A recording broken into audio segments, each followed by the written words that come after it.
Donc, comme on a dit, on teta wa matanti, on est toujours là. Bela jelema kalama mumbi jamana kono kile fila na dogolen te moko sila. Kabral bora ga frapu ke nyaba la Facebook be kera short magoroni. O te foloye, o te kokuraye, on deglin do ulane balmao. Nebe moun fawe, allons seulement. Kabral a toujours dit ka fo ala ga tien deme. Kabral a toujours dit angata nantara minase nantara bina donko join. Yananga do kuma ukono, yanango wala folo. Anya est toujours, comme on dit, yananga kele ukan. Ambal tete mine folo. Faso de munu baname. Jamana ka ko bichogo di juma kan jamana ma folo yananga na anda do kuma yoro la folo. Ngaviro temene na ambora ka sensibilisation ke. Bela jelema kalama sanga fo Mali kono Mali kenema, Afrique kono ni Afrique kenema. Bien be kono mun be bi kanyasi bela jelema no coronavirus ye. Ante sege a folie la. Ante segen comme malidenw sensibiliser à ko la. Vaccin kuma munu fora toujours en RAEPG bora ka ake sous forme de sketch au fait, mais malidenw be utaro famu ambi fou ambi walimandon. Comme on a toujours dit, PG a foto na petit gimba ko no soroni vaccin mina damne folo. Kuga damne boire ven oni boire ka gouvernement ven na folo obi malidenw wa filisi. Sinon, effectivement, en bela jele aye, tega ko damne ra coronavirus la, kanani safuna we kamasi dunu na ku tega ko, donc o damne nu rudlaw. Maintenant, for ni vaccin na peut-être ku ta ko damne folo, donc ga vaccin on fait damne. Donc balma on est ensemble comme on dit, maintenant nga do goshili ko no folo anya e folo comme on dit, horonya ou be foi. Tiens ou be foi faso joy ou be foi. En refo, ni gouvernement e munke. Mɔgɔ caman bi bɔ ka hɔrɔnya fɔ a da la. Mɔgɔ caman bi bɔ k'i disi gosi ko hɔrɔnya. Mɔgɔ caman bi bɔ k'a fɔ ko e tɛ halala ye. Mɔgɔ caman bi bɔ k'a fɔ ko ne de ye hɔrɔn ye. Mɔgɔ caman bi bɔ k'a fɔ ko ne de nin kɛwale kɛ ko ne ye hɔrɔn ye. Mɔgɔ caman tila k'a fɔ ko jamu de ye hɔrɔnya ye. Cabral y'a fɔ a ka kumaw la ka caya. Cabral b'a fɔ a ka vidéo la ka caya. Ko hɔrɔnya jamu tɛ. Hɔrɔnya kɛwale de don. I bɛ taa sɔrɔ adamaden dɔ bɛ yen. Jeli jamu bala, i bɛ taa sɔrɔ adamaden dɔ bɛ yen, funɛ jamu bala, dɔw bɛ yen, mabɔ jamu b'u la, walahi, i bɛ taa sɔrɔ u ka hɔrɔnya ka bon ka tɛmɛ hɔrɔndenw halalaw kan. O la a bɛ fɔ ko mɔgɔ minnu bɛ ko kalama, hɔrɔnya tɛ, comme on dit, kuma dɔrɔn tɛ, hɔrɔnya tɛ, comme on dit, jamu dɔrɔn ye. Hɔrɔnya ye ne balimaw kɛwale de. O de la an bɛ bɔ bi, an bɔra ka gosili kɛ la fois passée, an y'a ye kunu réseau kan, on ni bi, k'a fɔ ko gouvernement bɔra mɔgɔ bɛ ka reproche minnu k'u la u ye retard minnu ta coronavirus ko la u commencera les endroits stratégiques minnu bɛ yen suguba kɔnɔnaw na o ni mɔgɔw ka fréquentation ka ca yɔrɔ min na ko k'o yɔrɔw pulvériser pour ka se ka kɛlɛ kɛ o ko la en même temps tuguni ko ka se ka malidenw protéger jamaw ka ca yɔrɔ min na pour ka se k'o yɔrɔw désinfecter pulvérisation ni fɛnw kɛra an y'a ye réseaux sociaux kan comme nous on a dit an tɛ mɔgɔ ko la an bɛ faso ko de la. Nous, comme on a dit, un candidat de demain, n'a rien, ami n'yangara fakum parce que on va horonya, on va toronyuma bodela. Maintenant, manye fene, n'a essayé qu'à yanabo dougmana, manyanabo, namse qu'à yanabo chourum, ça fait un bas yanabo, ça fait choura fena. Donc, on va voir l'humando, on espère vraiment qu'à Fodon, Nko, Obina Kekwe, comme Obina continue. On espère vraiment disposition mon talendo pour que Gaseka demande un kisi, comme vous avez été incapable aujourd'hui, Bella Djeremba Kalama. Aujourd'hui, le peuple malien est témoin de cette situation, car le gouvernement malien a été incapable, à cause du gouvernement malien, car le coronavirus donné là par les vols du 12, du 16 et du 16 mars 2020, car c'est Kassanga Djamana Kono. Comment vous me conformez? Car ni Moromunu Kunana, ou Canada température tadroma, ni Moromunu Kunana, ou quand essayer de la quarantaine, pour que Djamana Kumse ka sauver Choromna, pour que Djamana Deon Kumse ka Kissini Boyan Machoromna. Cabral m'a fait un effort. Fana de b'a fɔ k'a sere bɛ b'a fɔ ne balimaw Cabral ma fɛn wɛrɛ fɔ ne ko de dɔrɔn ne ye kuma min fɔ aw bɛ ka bɔ ka halalaya kumaw fɔ u kɛlen n'u ka saga wuli Cabral kama aw bɛ ka bɔ ka hɔrɔnya kumaw fɔ o ti tɛ ne ye mun fɔ aw kana dɔrɔn k'a fɔ ala ni kira kama ko Cabral bɛ ka mun fɔ coronavirus ko in na ko Cabral ko aujourd'hui le gouvernement malien a été incapable ko Cabral ko aujourd'hui à cause du gouvernement malien coronavirus donna Mali la ko Cabral ko u bɛ ka essayer ka jamana tɔw si dɔrɔn u bɛ ka kɛwale mun kɛ couvre-feu la alors que alternative foyi bilalen tɛ mun bɛ baara kɛ su fɛ ko kabara le ko fene mogo munun be no asoro nuti barake sufela la sisa u mogo be ka sa edi jumere ka kanga kuye proposition jumere kene kuye horoya keneka yana ka boka bune la goshi ko ne fen fo ibe kama dambe keneka yana ka boka fo ka bune la jaba ko parce ko ne tien fo ibe ka yana au ka bo au ka na ka daluye ka fo don kabara le ni fo a galon flene kabara le ni fo a dalu flene kabara le ni fo tien te malidenw be munun be diɲɛ kalama malidenw be munun b'a dɔn k'a fɔ mun ye tiɲɛ ye mun tɛ tiɲɛ ye malidenw b'a dɔn kabara bɛ ka mun fɔ ni tiɲɛ dɔw bɛ ni nkalon don o de la ne ko ne ti kuma ni ne ye sagaw ye ni ne bɔra ka gosili kɛ u bɛ bɔ fan bɛɛ fɛ ka yɔrɔ bɛɛ kɛ sɔ ni makɔrɔni ye n bɛ mɔgɔ dɔw ye u bɛ bɔ k'a fɔ ko wi kulu de ye poro i bɛ kaw ye u b'u disi gosi ko ne de ma kɛ hɔrɔn ye ne b'a aw lɛgɛ de ne bɛ n sigi de ka aw lɛgɛ n ti dan sɔrɔ o la mais ne b'a fɔ dɔrɔn ala ka aw sɔn hakili ɲuman na ala ka se k'aw kɛ cɛ i b'a fɔ kabara bɛ se k'a cɛya kɛ cogo min na ka tugu adamaden kɔ adamaden filila ka bɔ ka tiɲɛ f'a ye ka tugu président kɔ k'a ka baara bila ka taa 3 mois mali la ka taa campagne kɛ ka investiture kɛ ka président soutenir k'a fɔ bɛɛ lajɛlen ɲɛna k'a fɔ an ka tugu i bɛ k'a kɔ aujourd'hui ala y'anw nafa comment dirais-je ala y'an ka duwawu minɛ bi et que an kɔn'a ye an ye kuma min fɔ o malidenw ɲɛna bi an ka o président sigili kelen ka na ni bana ye jamana kɔnɔ o gouvernement kelen ni kabara bɔra k'o fɔ ko ne tɛ hɔrɔn ye ni kabara bɔra k'a fɔ gouvernement ye fɛn min kɛ a man ɲi ko ne tɛ hɔrɔn ye ne balimaw aw minnu bɛ ligne na ne balimaw aw minnu bɛna tila ka na nin video in nɛgɛ kɔfɛ a y'a fɔ ne ɲɛna ala ni kira kama est-ce que ne bɔlen ni mali na sisan cɛ i bɛ k'a ka campagne ni sisan cɛ ne ye gouvernement bunte siɲɛ joli ye est-ce que aw b'a da dɔn i bɛ ka bɔra yan don min na k'a fɔ malidenw ma k'anw tɛ hɔrɔn ye k'anw fisiwale ko parce que ko anw ye faransi critiqué a ye taa video lajɛ j'ai fait 2 vidéos sur le cas ce jour-là ne balimaw i bɛ ka bɔ comment dire gouvernement bɔra ka kokolon joli de kɛ ni kabara bɔra k'a fɔ ko nin man ɲɛ nin tɛ hɔrɔnya ye an ma tugu aw kɔ nin kama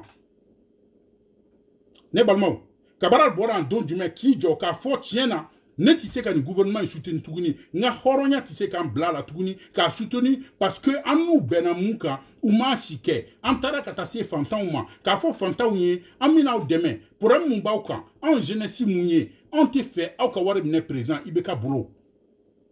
wari ma d'anw ma k'an ka taa campagne kɛlaw aw ɲininka joli dira c'était dérisoire ne wulila ka taa fɔ moptikaw ɲɛna bɛɛ b'a dɔn k'a fɔ ne bɛ bɔ mopti de n ye n ka denmisɛnniya kɛ yen de n ye n ka école kɛ yen de n taara don dugutigiw kan ka taa don musokɔrɔbaw kan n ba terimusow kan ka taa don n kɔrɔ terimusow kan ka taa don n fa terikɛw kan k'a fɔ bɛɛ lajɛlen ɲɛna a ye sɔn an ka tugu i bɛ ka kɔ aw yɛrɛ den de filɛ n'aw ɲɛ zen ye aw woloden a video bɛ yen n y'a video bila n y'a photo bila o bɛ ka bɔ ne ka video kɔrɔ ye mais u t'u ka sɔn ka taa b'olu ye o parce que o t'u arranger ne de taara ka taa f'u ɲɛna a ye d'aw denkɛ de la sisan mɔgɔw nana politiciens nana k'aw tromper siɲɛ caman mais sisan aw den de filɛ nin aw ɲɛfɛ ni fɛn mun y'aw sɔrɔ a bɛ komi n'aw den de nana ka n'aw bila problème kɔnɔ aw ka problème a y'a fɔ an ɲɛna an b'a ɲɛf'u ɲɛna a ye da n'an ka sɔn an ka tugu i bɛ ka kɔ ni ala sɔnna n t'a fɔ a bɛɛ bɛ banda a ye taa video lamɛn hali u taara ne ka video mun ta tellement que ninnu ti diɲɛ kalama o video kelen kɔnɔ ne yɛrɛ bɛ k'a fɔ n ko l'état c'est une continuité an b'a essayer problème b'aw da la i bɛ ka bɛ caman k'a la ni bɛ ka ma se k'a tɔ ban ni président nana i bɛ ka kɔfɛ o b'a tɔ continuer a ye taa video la ka filɛ danni ka page kan ne balimaw hɔrɔnya de ye o ye o bi ne fa teri minnu bɛ yen ni n taara dugu kan n ba teri minnu bɛ yen ni n taara dugu kan n kɔrɔ teri minnu bɛ yen ni n taara dugu kan k'u ka problème ta k'a fɔ u kana sɔn ka dɔrɔmɛ minɛ politiciens na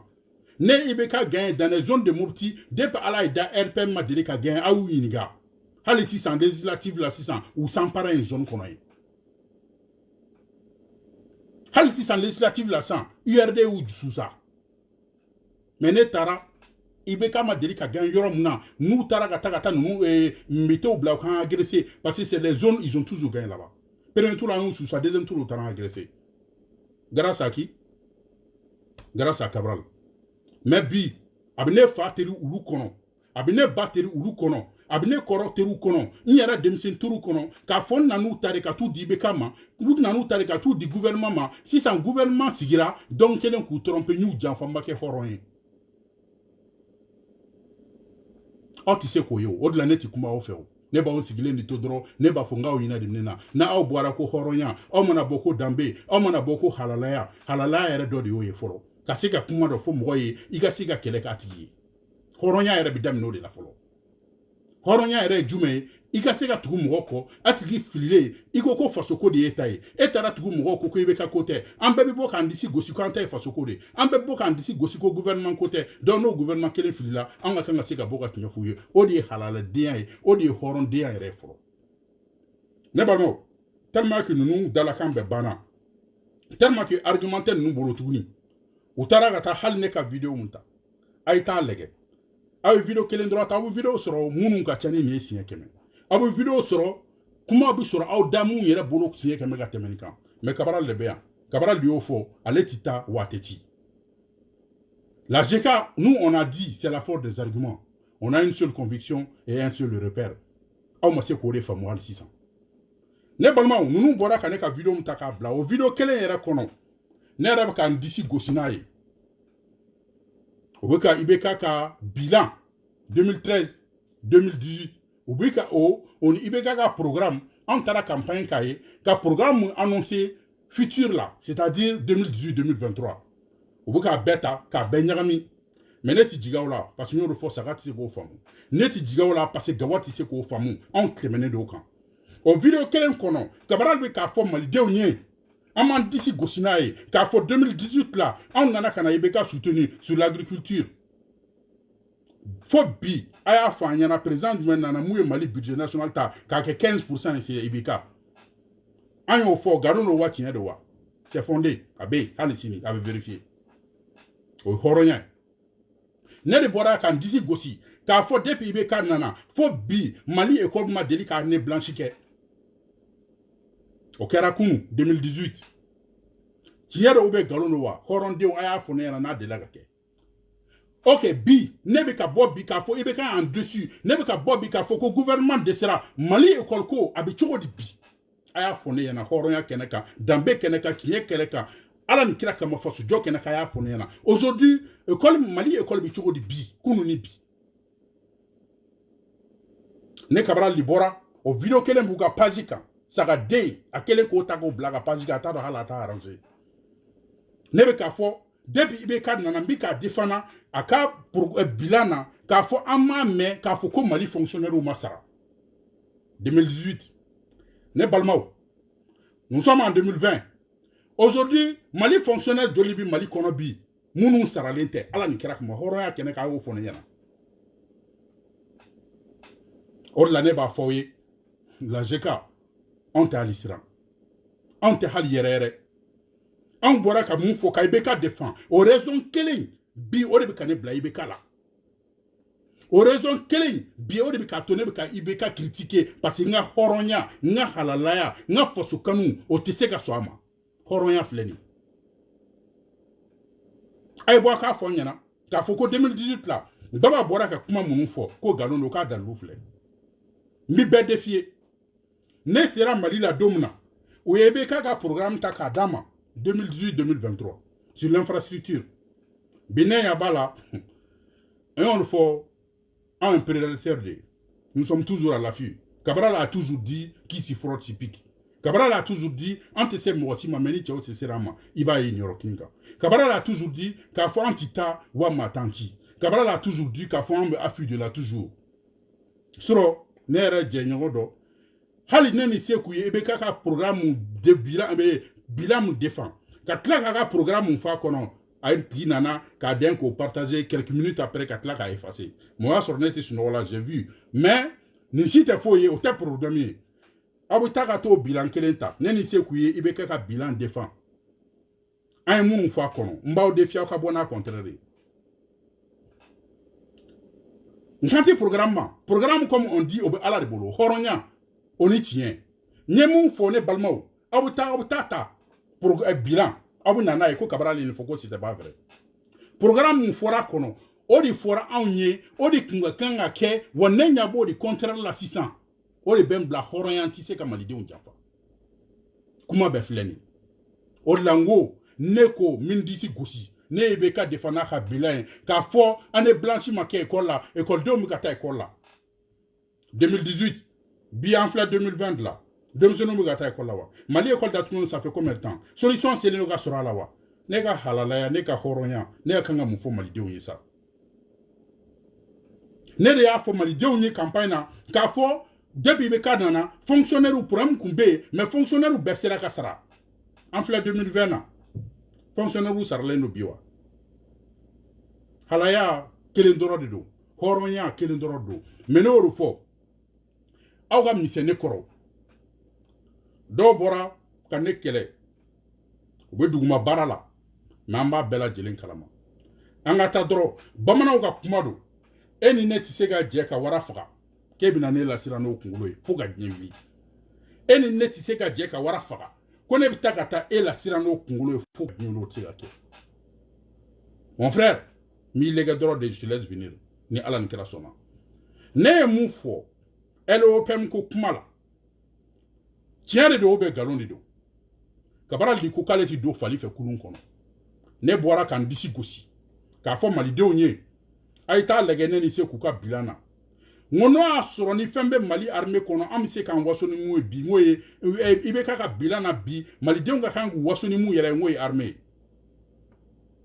on était en quelle année 2018 LOPM bi fermé 2019 pour les 5 ans ni bi aujourd'hui nous sommes en 2020 l'heure est au bilan autant kɔnɔ an kɛlen k'a fɔ malidenw ye k'a fɔ i bɛ k'a ye baara min kɛ mali sɔrɔla su ye mɔgɔ ma ɲɔgɔnna kɛ a perewu filɛ a dalu filɛ parce que LOPM votera 1200 milliards ne balimaw bi o kɔfɛ olu yɛrɛ responsable minnu yɛrɛ veillen don commission défense yɛrɛ président bɔra ka n'a fɔ malidenw ɲɛna faransi yan nɔ ko u y'an ɲa ko pewu kama foyi ye an ka wari min taara a taara ji la avion minnu sanna bi k'u kuloyelen don malidenw ka wari taara ji la fu ni ne balimakɛ bɔra o la k'a bɛna kuma fɔ ka kuma yɛlɛma n'a fɔra i ka tiɲɛ fɔ malidenw ye kuma ma ban kabara le y'o de fɔ ne bɛ mun fɔ dɔrɔn c'est très simple an ka sabali dɔrɔn quoi ne tɛna don kuma la mais juste pour vous dire que an tɛ se ka jɛ ka wara faga aw ka tila ka n'a fɔ k'aw bɛna ne siran n'o kunkolo ye fo ka diɲɛ wuli o tɛ se ka kɛ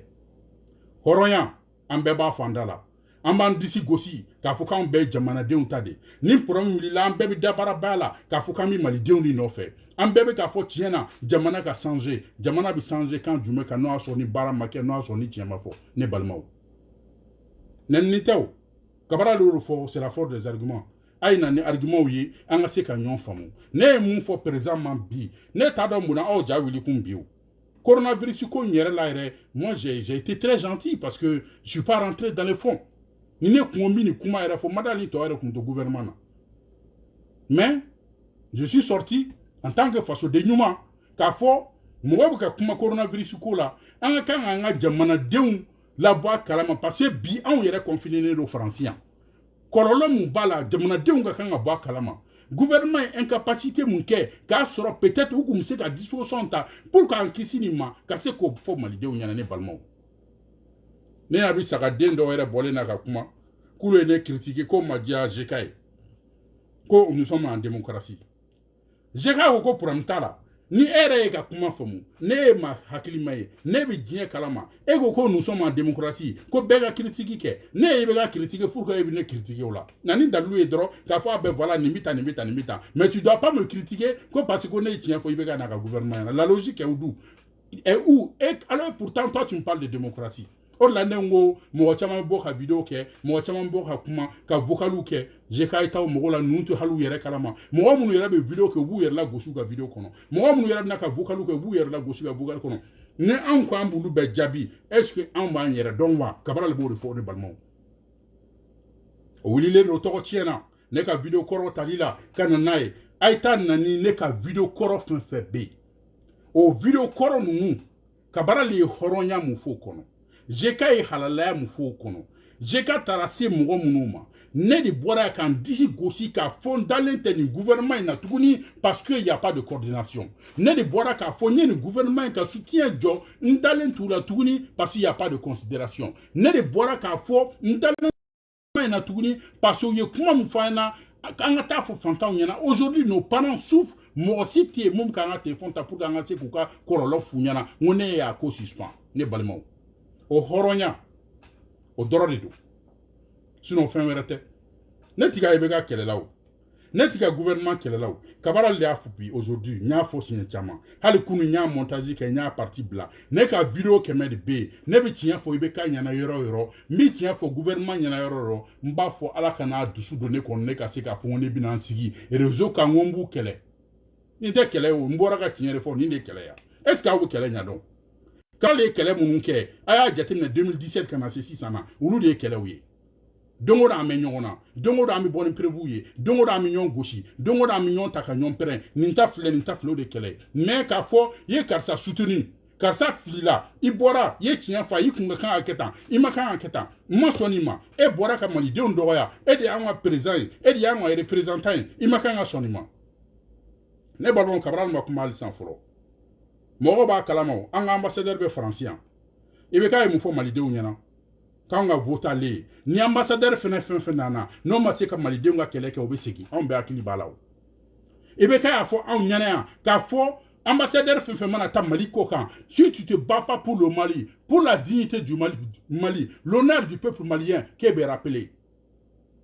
bi en fa be ano bi ambassadeur Jimé Diallo man prononcer ko la folo parce que ma résultat final ou so ko parce que ko bora ne balima wa ina me ka tien fodro francien ama hali bashi fo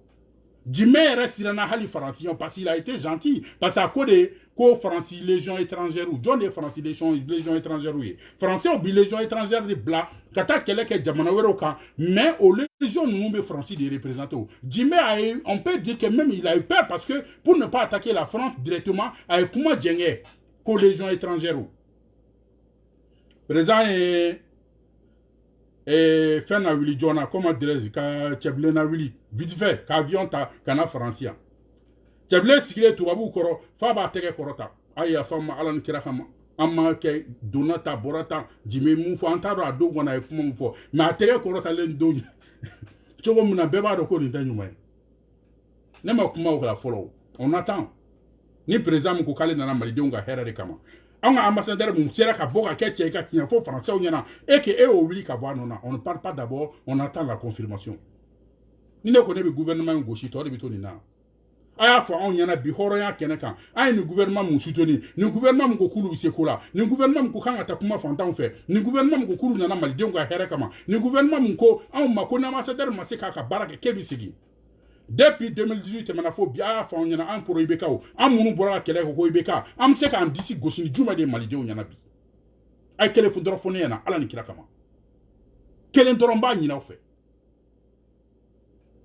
Je parle pas du bilan comme je dis, je parle du programme de 2017 et de 2018. Oh ya un ibeka soutenu que kana 600 Juma de baby aujourd'hui comme Cabral ou bien le pro Ibeka amunu bora ka fo mali donc ka voter Ibeka ko vraiment am se kan disi gosina ay kele ndro fo ne na horon kene kala ni krakma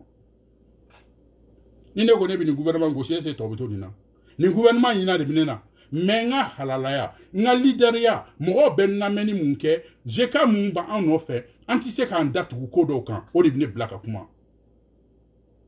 sinon Cabral a toujours été clair. Tiens te nyon baden fin mais na fa ka fo tubabu yere ka kuma ko tien bi nya blene ma tinya tiou donc hali mo mten gouvernement ni Cabral baga tien fo wati yeti bo afanga ne ya fo ne be ka soutenir mais na filila ne bi tien fo wati yeti wili ka bo afanga koronya di fleni ne bi doye ubina kana on na goshiko horonya nebi doye u boka na una goshiko halala ya ala kama ayo ko nyafo an nyana bay ibado ko Italy domina konte nebi ndado ni ndala mo gobe kana ne kiri ikana karsa jabi ikana donta ay taw magula mbawtili ala ni kira kama ita ka pajika j'ai pour ga vidama mo me vidéo ke 12 heures de temps il est à 152 vues 9 partages hali mo mu ba bla an na uruti gelendo ala hali mo mu ba blanc ulu yera ba do ka fuko ni saraka de hali mo mu ba blanc nunu ba do ka u ba do ka fuko ni sular de ni ati dia kalama ba wele dro ka ke ba fale kan dro don ka be bo iti nye yera ma fuligati daud blanc iti nye yera ma folo iki yera ke adama de folo wa ne bi se ke jabia o la ni mo nana ko wa Cabral kana ka ay taw mo la nunu yina bi nena adamaden mu yɛrɛ bɛ hɔrɔndenya kuma fɔ a da kɔnɔ ale yɛrɛ t'a dɔn hɔrɔnya yɛrɛ ye mun ye ni ale ye hɔrɔn ye ne bɔra ka mun fɔ yan'a ka bɔ dɔrɔn wi Cabral bɛ wari nɔfɛ fɛn dɔ de proposera ye a m'o sɔrɔ a donna ta bɔra tan e tɛ hɔrɔn ye i bɔra k'i bɛ ka fɛ bibi ka bɔ ka i bɛ ka la gosi i bɔra k'i bɛ ka programme bibi ka i bɛ ka don tan o tɛ o ne k'a fɔ Cabral i bɛ ka mun fɔ i bɛ ka ma kunu ye nin fɔ bibi ka o kuma kelen nin fɔ o tɛ tiɲɛ ye o action kelen kan o fɛn finance fɛn kelen kan Cabral y'a fɔ bɛɛ lajɛlen ɲɛna depuis an bɛ campagne a ye tugu an kɔ tiɲɛ de kan ni bɛ ka filila don min na an b'a f'a ye ni gouvernement filila don min na an b'a f'a ye ne balimaw n'aw fili kɛra ni anw bɔra hɔrɔnya kɛnɛ kan ka bɔ ka n'o kuma fɔ o cɛ kelen de bɛ tila ka bɔ ka anw na gosi ko anw tɛ hɔrɔn ye k'anw tɛ halala ye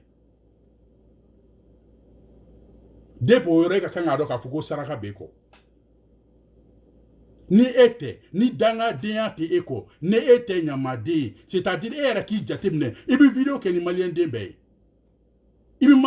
maliyɛn den fɛn fɛn bɛ yen ko mun video kɛ n'e tɛ ɲamaden ye i bɛ video kɛ ni bɛɛ lajɛlen ye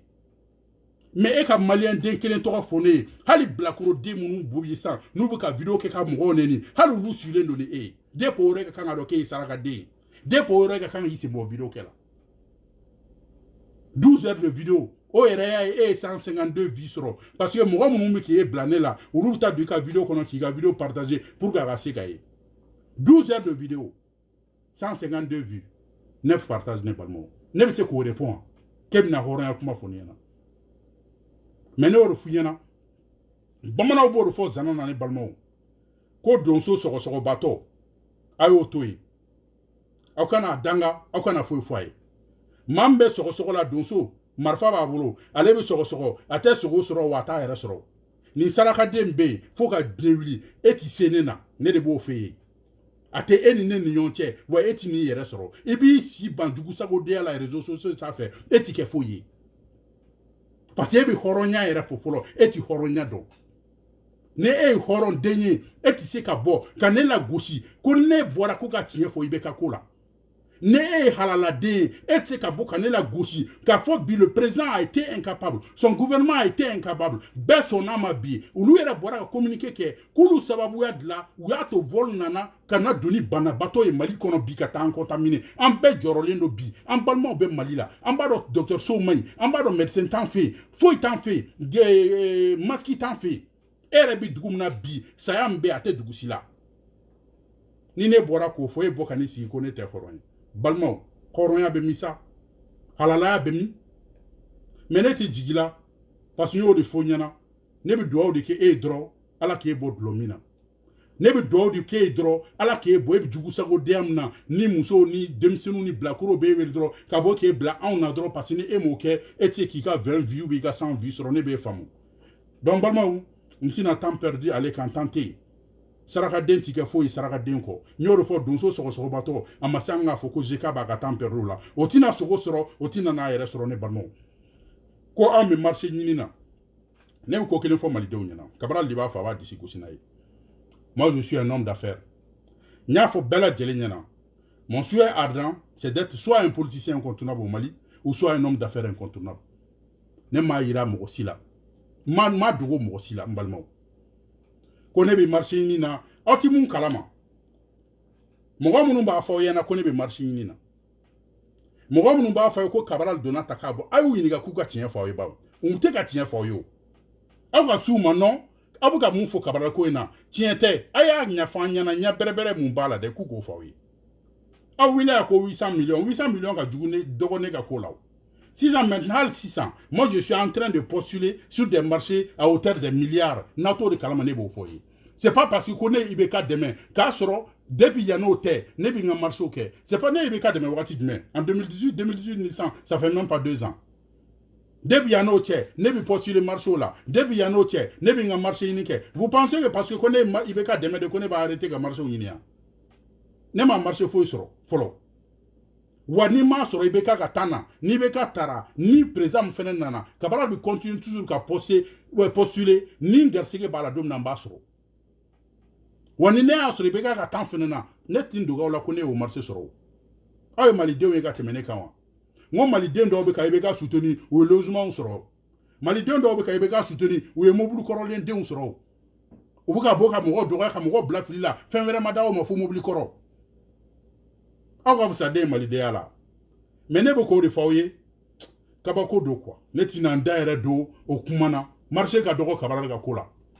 bamananw ka kuma don aw bɛ ka bɔ k'aw bɛ ne tɔgɔ tiɲɛ ni mun ye bamananw ka kuma ko misiden ti wara dɔn ma a ba b'a dɔn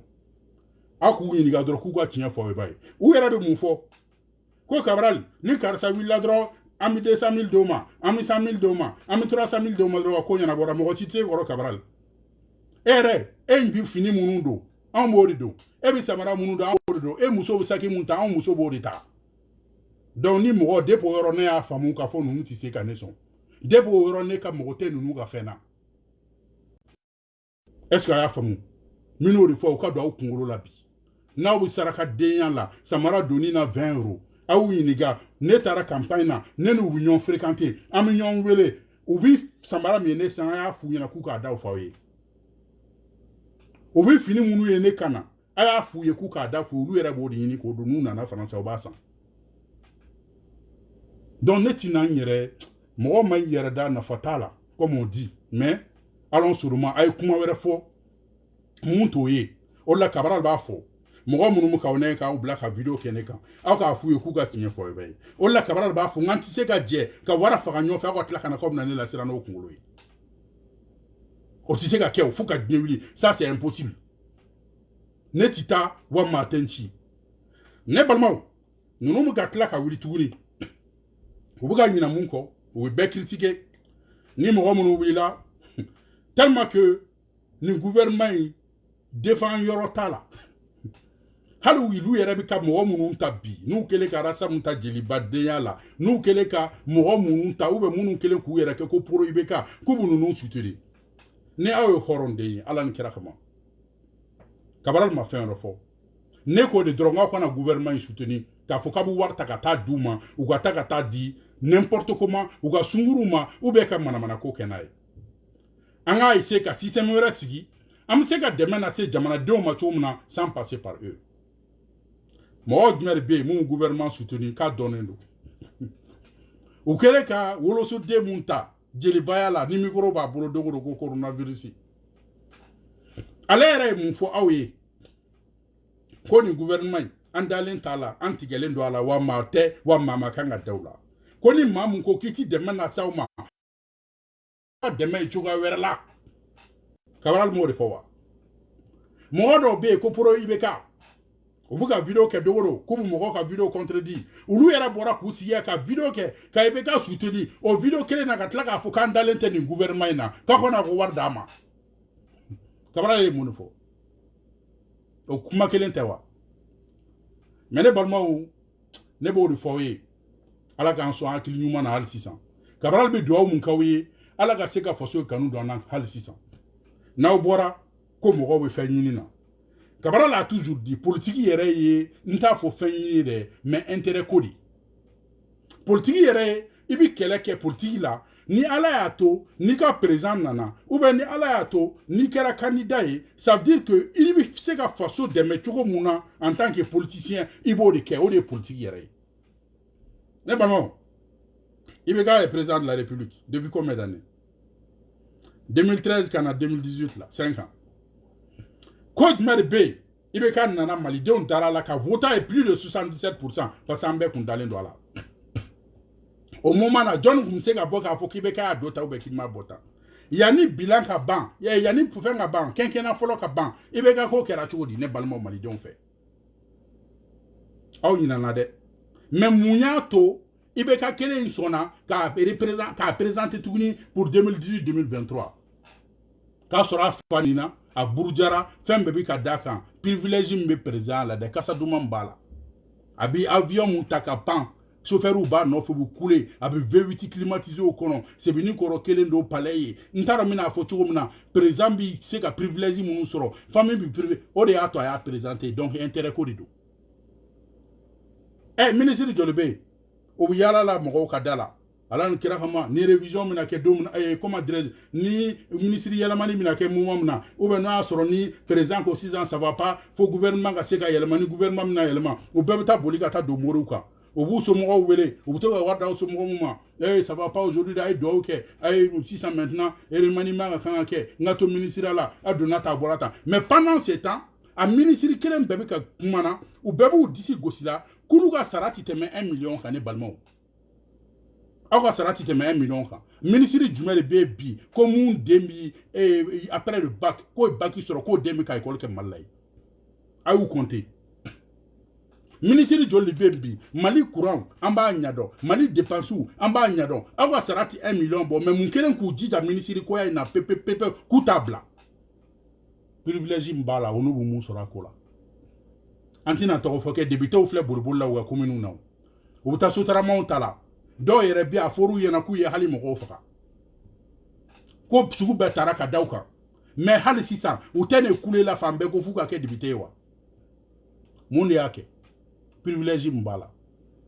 on de saraka dewni on ni boran bakola ka bi moga munu ya on de faneni moga munu ya on de badeni moga munu bora ku ibeka tise kola moga munu bora ka lajaba beda ibeka kana na ka famika moga munu bora ka ginati ya kuma beda gouvernement kan bi unu lu ibeka barake iba foni on mutuma wolo on bora bakola ka bidanga ba on ko na on bora ka kuma amma o kele an go poramtala an sonama ay tanwi ala ka tiye deme mais nangami président fena et comment dire jamana de fena ga keleke ni mun kera no mayen nangambo fena bo saraka de munu bi Italie uru nyogona wu jugu sago de munu be Malila uru nyogona wu jeli ntaro mina na fo chugo muna yer don bali de munu be uru butu ta dro kana kanu ni jo auna o be feni no fe promesse di diruma o promesse di masiga ke a Donatan a Boratan ne balma o yina na Cheblen Darame est-ce que Cheblen Darame voterait be kaiwa. Il a voté contre Rebecca et appelé encore à voter contre Rebecca. Moi, je l'ai fait le gouvernement, Rebecca, gouvernement aujourd'hui, qu'ils ont voté contre Rebecca, appelé à voter contre Rebecca. Même où il y a tout dans le gouvernement, privilégié de tout donner. Donc, on est ici, on est bien quelqu'un, mais on a donné. Et ça a été ni on n'a pas, c'est pas la peine. Ça ni on c'est pas bon, amen. Parce que ni adama denkera itiko kalama ni adama denkera ka futi dien kalama ni adama denkera kabakodo mais tout juste ka fo yana dro politique yere privilège de ni e mo ye kelela ni e mo ye kuma chamana politique privilège mbala de odido donc on si mo bo encore la en bako la kapi kuma werete ne be fen fo aw bora comme ka ibeka critiquer aw bora ay jenatique kuma be fo aw bora aya on neni aw bora quand me fait no fait d'accord il y a pas de problème be tien boy bo si ça ka fo ko kabral bi ka kuma fin fo ka bete tien ay bo ka fo ko kabral bi ka kuma fo ka galon ta ka dai be kala ay bo ka fo ka fo ko we kabral yi be ka soutenir si ça maintenant ma fin ni soro donc abi ka kuma fo tien ta bi ka galon ta ka dai be kala horonya di yo halala ya de odido la wili kuma chamana ibeka nana ni soratan ibeka nana ni ketan an bebo kalamade an yo fo campagne na me o te kuma yo da kui na an kumbado ka fo ne re ma war fo de ne de ne ka horonya ne ga halalaya ni ne de kumbado ka fo an fo tere ibeka e kan unfa tiru bla kan ba tiru bla kan koro tiru bla mo munu de o ko lu kenyon fe u ka bonya bunka ka tu beta ku bedi ibeka ma iba fo ko sakaw ni ne kumbado ka fa kumulaban labi wallahi hal milliard kun drama nta ke parce on kumbo maloya éviter ka teme milliard ninka ne balmo ogata ka boy kuma djuma buda nyabala do nana kanu sigi video kela iba fara safa ko ibe kan nana jamana soro chugo muna ne balmo ko jamana kuntete o tien yake mene fa ga fonera horonya kenaka ibe ga bna wati na 2013 ibe ga kuntaro ga fogo jamana en sofele ndo ibe ga kuntaro ka fo ko guerre kumi malila wa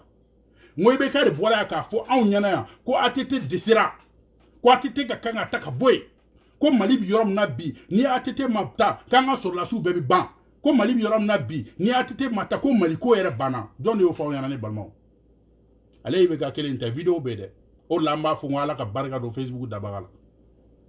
ibe ga kele ni ma fo an nyana ya beba do hali mo mu mata malila ma kolila an beba do ka fo mali constitution e mu fo ne balmo ko coup d'état et crime di ni coup d'état ke mali kono ab comme ni crime di commis e be ka ma bo ka fa on yana Sanogo ka coup d'état la ka les républicains ko me ko Sanogo coup d'état mike ko c'est un mal nécessaire bamanakana Sanogo coup d'état mike kirimundo mais fin mundo o kun ka Mali madi fa kun ga ke pour devenir président de la République. Donc bina nana fo on yana ko way ko ibe kana na wati mina way jamana kumeta ibe kana na wati mina adonata borata ibe kana na wati mina ote kuma wada kuma wera fo ibe ka kuma be kalama ibe kana na fo on yana ko atete tise ko atete kataka bo kala de bise o de ato Mali la be votera 2013 à plus de 77%. Ibe kana na fo ko crime yi amba do crime yi et comment dire coup d'état crime dans la constitution là ibe ka ko c'était un mal nécessaire pour le Mali. Donc a beni be kalama ay kuma wera fo nte kuma wada boy nebo go fo ala kana on bla ni ko tokoroba ina ala kana on bla ibe ka gouvernement na maintenant tinye mun ko abe ko yini ala nkira sona aya continuer ni gouvernement ina de binena lega horonya de ben blanta fe ku kele kabala le mun fo kuma fla fo neto ke mais na manye on sona faneni baneni na manye on sona burjaliye na manye mɔgɔ minnu nana k'u jamana na wuli ko jeli bi bɔ mɔgɔ minnu nana ka ibe ka fana baneni mɔgɔ minnu nana ka ibe ka fami fana baneni k'u da k'u tereke e ke u ya anw bila o mɔgɔ kelenw de ye na anw bɔra ka malidenw dɛmɛ hɔrɔnya kama aw ma kan ka fɔ k'anw tɛ halala ye na anw bɔra k'a fɔ sisan maintenant problème t'a la an bɛ malidenw dɛmɛ aw ma kan ka fɔ k'anw tɛ hɔrɔn ye na anw bɔra ko problème t'a la an sɔnn'a ma sisan maintenant an bɛ malidenw dɛmɛ aw ma kan ka fɔ k'an bɛ taa ɲini dilan ni hɔrɔnya ye tiɲɛ dɛ Cabral b'o de fɔ malidenw ye bi ne Cabral de bɛ n disi gosi n tɛ hali yɛrɛ yɛrɛ a y'a fɔ ne ɲɛna ala ni kira kama aujourd'hui Cabral défie quiconque cɛ muso denmisɛn ani mɔgɔkɔrɔba depuis Cabral ye ni kɛlɛ daminɛ fo bi ni cɛ sera ka sɔrɔ a kɔnɔ k'a fɔ ko Cabral ye n janfa ne bi Facebook haramusu in na n'a cɛ bɛ yen n'a muso bɛ yen n'a denmisɛnnin bɛ yen n'a makɔrɔba bɛ yen Facebook bi n b'a haramu mɔgɔ de ye Cabral janfa bɛɛ lajɛlen y'a ye n ye n ka wari don mɔgɔ minnu na u ye n janfa a kɛra bɛɛ lajɛlen ɲɛna n ye kɛlɛ kɛ mɔgɔ minnu ye pour que u bɛ se ka taa Mali la ka taa campagne kɛ u ye n janfa bɛɛ lajɛlen ɲɛna yan mɔgɔ minnu bɛ yen n y'u minɛ i b'a fɔ n balima ka kɛlɛ k'u ye olu de filɛ bi ka wuli réseaux sociaux kan k'an lajama maa min maa bɔn au lieu de sortir avec des arguments dire que Cabral bɛ ka mun fɔ k'o tɛ tiɲɛ ye dɛ mais u bɛ na de dɔrɔn ten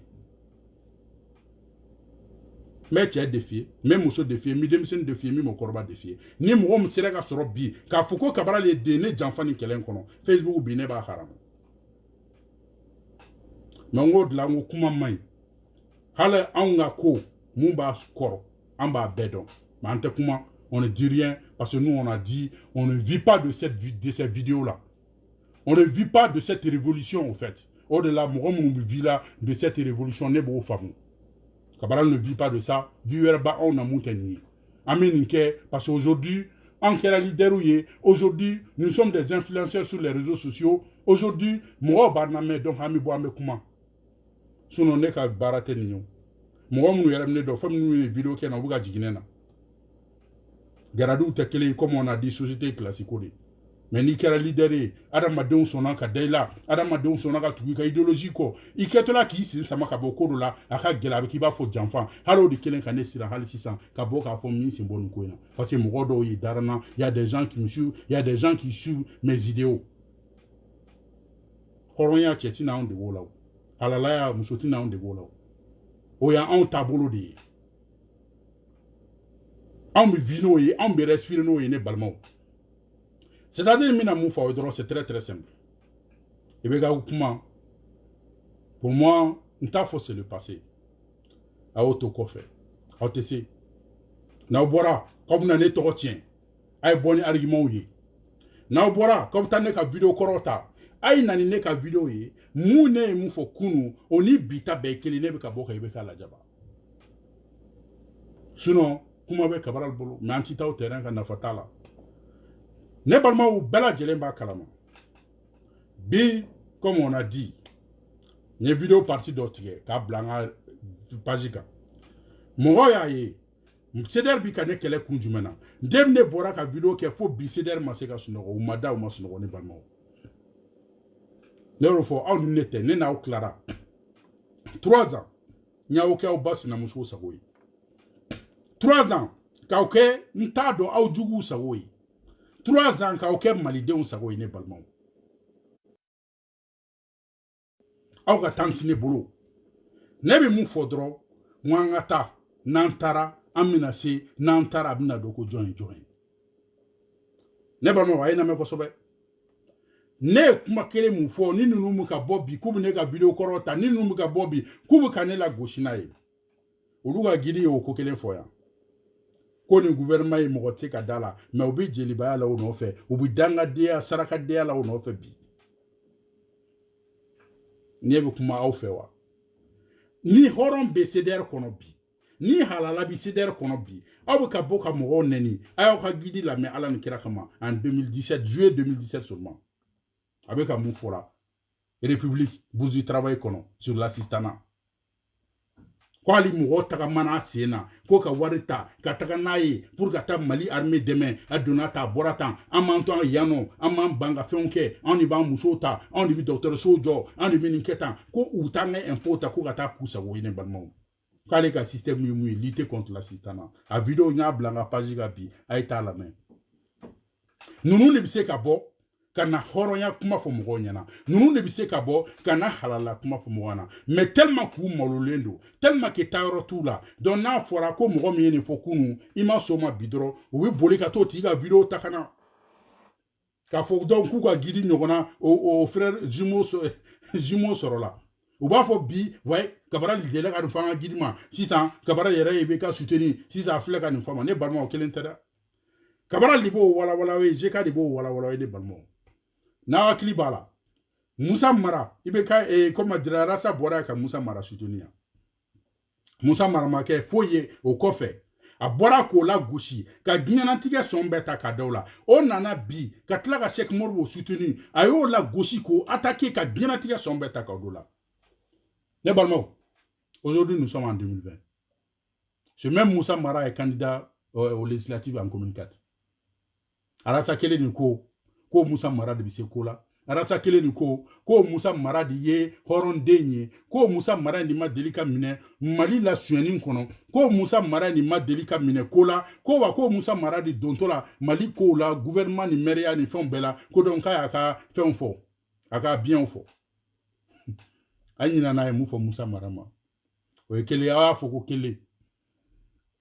ne balmaw ni ncha kele ni bila ka diana tiya kuma be fo ibe kama ay burjali fenfe da Soumaïla kan a be kun kera pasaka be ka ibe ka soutenir moye tien wo munte tien wo ayo beta ko da ibe ka kan Soumaïla kan pasaka kun ga ibe ka soutenir ko Soumaïla bi opposition na yoro awkili bola ale tchekele ni klara kana maintenant basa ni ibe kama bala anana ay sueni mu fo Soumaïla ma ka ko son fenfe ta ka da Soumaïla la anana kana Soumaïla ta ka dama faba on défi ko na un horon de ko mo munu go Soumaïla join kanga na prévier on quitte ici ale go Soumaïla bora de madla ko zone ale ko Soumaïla alma ka groupe suin ale ko Soumaïla tisse ka Mali mara fo ga bien wili ne balmao élection sera 2018 ay mo fo Soumaïla ma amoye agara jodi ne balmao mon fora ibe kama 2018 600 nous sommes en 2020 moins de 2 ans o ibe ka kele ne 600 maintenant o le ferait taler flene ka sankorota ay kuma mon fo ibe kama campagne ka diana tiga goshili fenfe doka o te horonye malideo no makanga je o te malideo hinamine o donata o borata o te président nyumaye o bida sunogola o ba ke tanketan Boubou Sissé marché ta ka di a dogonima hôtel de 4 milliards Boubou Sissé akila ka fo Mali bina damina le dila ka taka ne balma kuma chama si ça maintenant au Boubou Sissé bi chokodi o taraka ko ka dama marché 4 milliards mu fora nyina no ko pew gere agere ibe ka mun gosira si ça maintenant akokanga Soumaïla kundeme si ça maintenant kanga ibe ka fene deme. Vous voyez la différence? Est-ce qu'il y a une différence là? Quand faut qu'on me rende vidéo corosola parce que de quoi ça n'est pas donc c'est derrière c'est cabo. Aya ke alan krakmo. tellement que taga yoro tout là ou kelen ka ne ka vidéo koro munu bla eta da commentaire kono aw yere ne yere mara commentaire wi ne yere là quoi je me suis dit est-ce que nous yere ba yere kalama mais mbaw famu parce que aw ka gidi yaw sigi aw malo kene kan ne baw famu aw vous fait mo munu ka ka gidi les détracteurs de votre guide maintenant aw vous fait au voulu fait négocier ka ka gidi nyona e o de aw ka do bi ne baw famu ne balmo na wa kilibala Ivan y'a fait ka vidéo kono ko ulu kumu fe arasa kunka kisimuma ulu kumu fe arasa kunka kechogo mina ulu kumu fe mali kunka kechogo mina arasa fe o de la u tega faranyonka u sona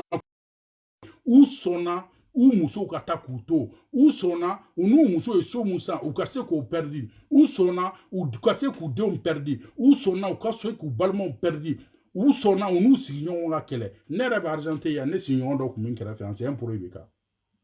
le gars m'appelle même son frère nena muso ne muso teria ere bu nyonte arasa ko kele la bi mo bu ne fa ne kan baneni aba partager nena te hale kuma bi un gars qui m'appelait frère que j'appelais frère ni pour mbaka so ni pour mbenga so abenga so biara sa ye nene okodo nyona ona nyona joli na fora bi ulu ye o kele o ke bi kana senima e ke arasa sera katla kulu sara nindla Ivan kele mu flene bi ni arasa bi ka mo toy mo ka faneni ka baneni ka burja ka giana tige ko beda kane balmon Ota kala mamba fo yana o Ivan kelende hal nin ani arasa tara yorom na ne balmon ni dumuni nana Ivan ne ba dun ni poison ba la ale ka sa arasa ka se ka malidonga keleke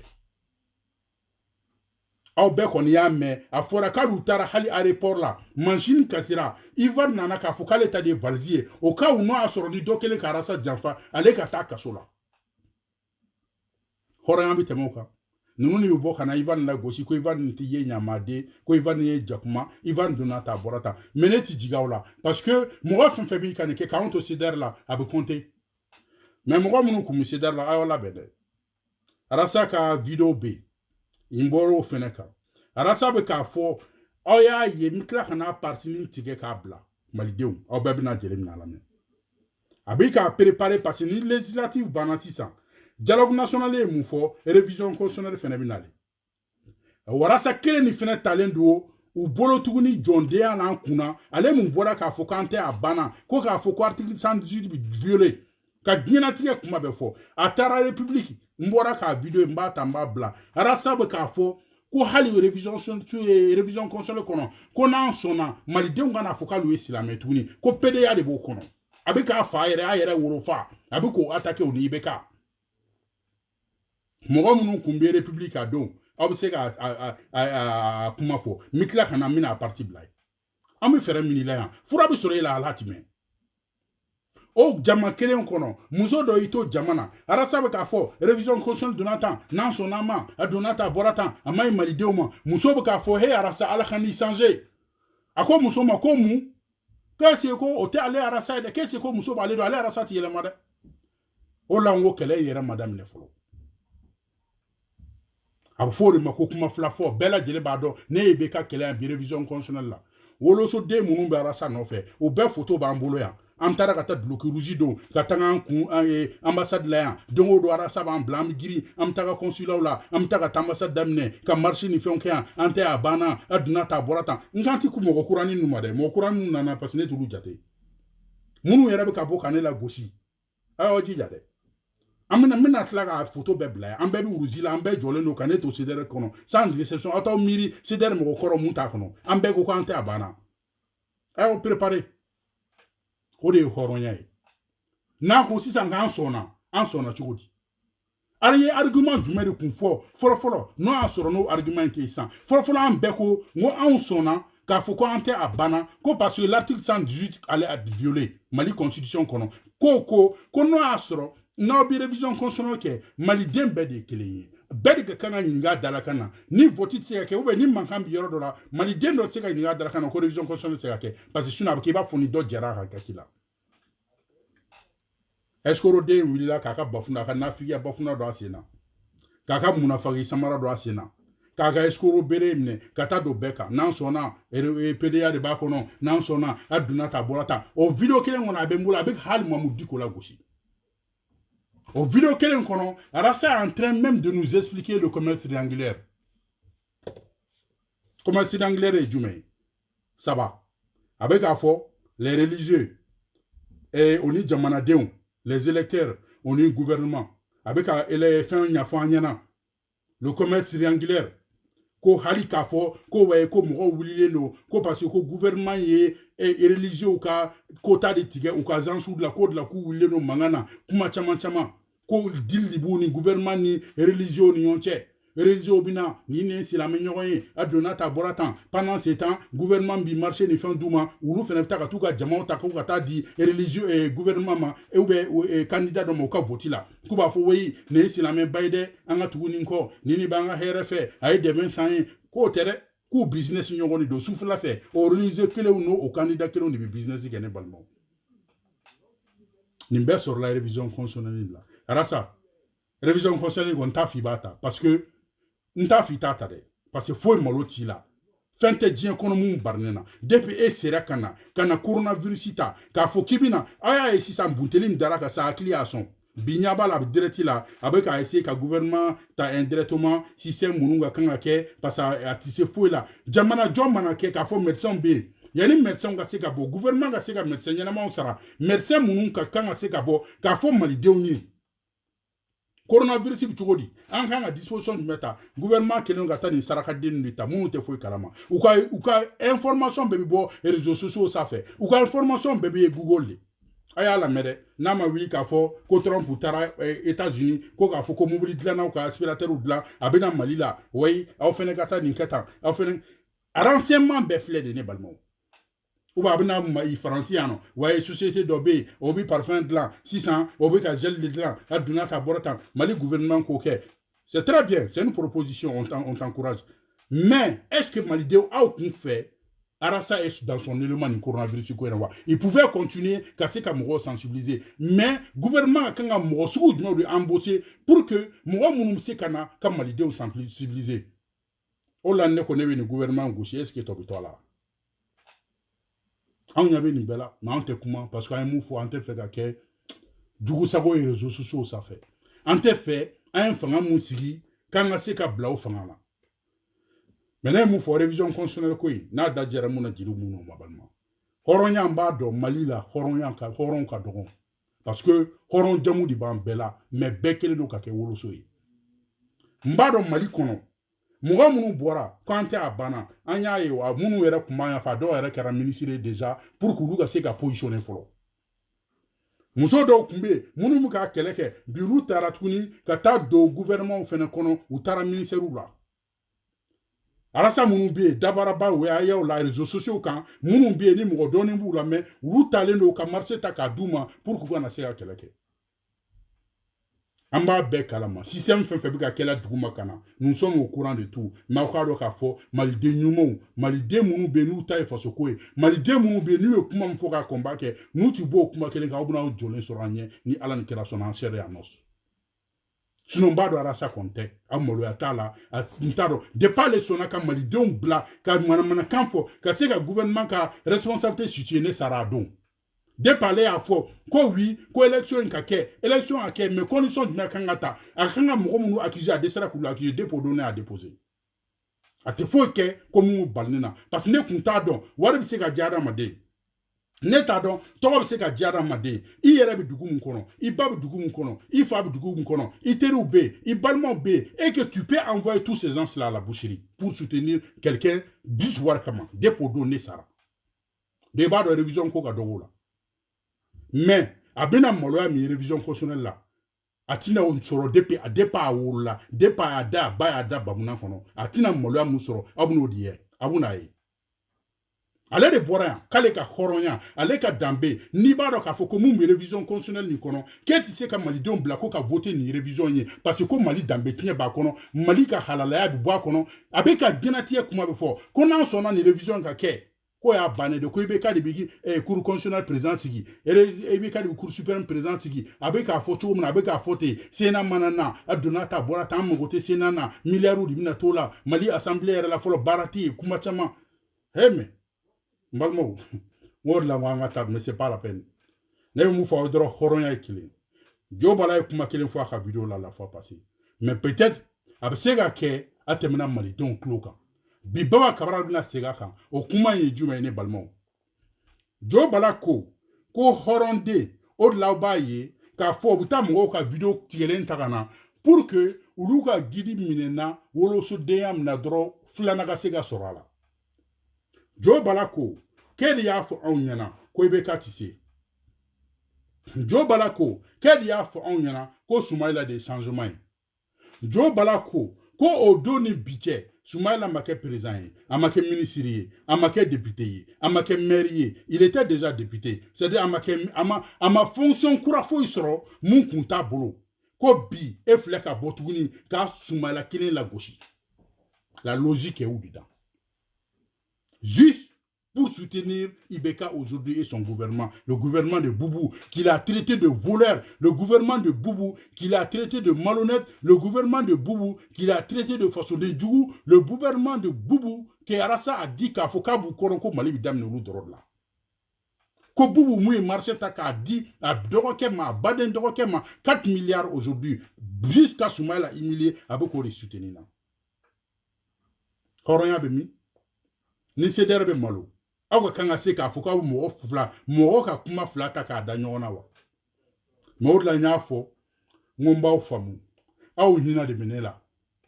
ni se derbi malo horo nyala eski au ka kanga se ka fuka bu Soumaïla la goshi au munun ko Soumaïla de horo yi au munun ko Soumaïla de se kobela ko mali de nga tuga au no fe ko Soumaïla de changement Soumaïla make ministre amuka bobe ka kuma fo ibeka mangu ibeka gaina de Nibega kuma gagne, en fait, kuma mna bi amta mfo ibeka ma. Ibeka kunga ka so bi, ate ministre, ate foyi, amikumi mufama. Mais niya bi, amika boka kuma fe, ana bena kuma mununka, uludu mabwa sila fe passer faso de umuka gesoro. Amika boka sa, yeni fanyana, donc ninteta, yeni fanyana, ni kunga kanga keni maketa. Mais Soumaïla kera mundi, ni au buka bobi ka tukoko gidiko, ka Soumaïla doya, ka ginatiye mula jaba beta ka da IRD ka foko hali, pour oti kalifa IRD là, alors qu'il y a sûrement un an et quelques, alors du coup IRD du Cap Mali Mara. N'est pas mort. Logique du même là. Mais comme on dit, allons seulement. Kabara le drôle faux. On est horon n'est pas faux. Kabara a dit à tout le monde qu'il faut, tiens, faut ça ya. Kabara l'a faut toujours, moi, alaka tient demain. Al 600, en mot d'eau, ou quel est alaka seka ou tient, quel est demain. Nantara abina donko join monombuka kuma au toy wina dibe auna me yemufo ni horonya ya adama denje ni halalai adama denje ibi kuma sugu bebme ibi son kuma sugu bema ibi son ke wale sugu bema sedar mo neti jigaula ne kabara ko sedar kono mado mumbala ne bora parce que Adamade ni danga biko Adamade ni ta chenendo Adamade ni ti yere fe ou ben ni do ti kodro et bi comporter di ba fugo ceder mbalma o kunjumena c'est très simple mina nya fona en 2 minutes aka fonne nyana ala ni krakama ceder che ba jumere be ceder muso ba jumere be ko mu mi yere fagara stakama ko bi ko bora ceder kono parce que o ma son rasa idée parce que o ya donc a fukora sa u bla fili kono o ya donc a fukora sa tate malikoye ko che ou be ko muso bora ceder kono ko ceder mo la jaba ko ta kano bla rezo panyana na kelimbe ate domina mina exam kelindauma kabara bora domina moi je voulais pas qu'on mate le ceder arasa bora ka galonta ka dana mbora ka vidéo ke avec des preuves ka bla odo ni ceder kunyene wele ka fo atiena gidi fulila amakanga nike a imprevouye jobi bologa te me gidi kan ayini message minti auma ka essayer ka ni bila ɲɔgɔn na bɔra ka prévu mira san tiɲɛ na i b'a ni hɔrɔnya ci i b'a ni tiɲɛ cɛ ka gbarasa ka fili kun yira la an filɛ don min na bi CDR ta tiɲɛnen min filɛ bi a kun tɛ se ka a kun tɛ kɛ ne balimaw a kun bɛ kɛ wa mais olu k'u ka ne ka tiɲɛ segin ma u ye arasa de kɛ den mandi ye ka ne fa neni ka ne ba neni ka ne buruja pour ka ne sen bɔ maliko la pewu mais o y'a sɔrɔ aw t'a dɔn k'a fɔ maa min ye kakɔlɔden n'a fɔra bi k'aw ka segin a kan hali ni aw taara n t'a dɔn n bɛna fɔ aw baw ka ba munna na ka tila ka segin ka na aw tɛ sɔn a ma tuguni hali ni arasa y'a ka denmisɛnniya daminɛ tuguni ka segin ka taga ka tila ka na ko a ka segin nin kan tuguni fo ka diɲɛ wuli a t'a kɛ ne kɔfɛ cɛba joli de bɔra les Momo Diarra olu ma don CDR kɔnɔ mais c'était des soutiens de Rasbach les Mandela Cissé c'était des soutiens de Rasbach olu ta kɛra cogo di minnu ye arasa ta k'a sankɔrɔta arasa yɛrɛ kun b'i to Mali la k'i vante ni mɔgɔ minnu ye arasa bɛ Faransi bi t'i seri n'o y'i minɛ arasa bɛ Faransi bi Momo Diarra arasa bɛ Faransi bi Mandela a donna ta bɔra ta kuma caman ne balimaw a ka mɔgɔw bɔra don min na k'u ninnu fa neni k'u ba neni k'u balimaw ta k'u bila lɛfɛ kɔnɔ ka yaala n'u ye k'u du kunna u b'u k'u feere sugu kɔnɔ arasa kelen y'o kɛ a ka c'est la victoire de n'a kun wulila o don k'a fɔ tiɲɛ na an ni ninnu hakili de ye kelen an ni ninnu de ye génération kelen ninnu de b'anw dɛmɛ an ka combat la parce que c'est des leaders an filɛ yɔrɔ min na bi n balima est-ce an kun se Ivan Mu a n'o jɛra ko bɛɛ la u ka gundow bɛ ɲɔgɔn bolo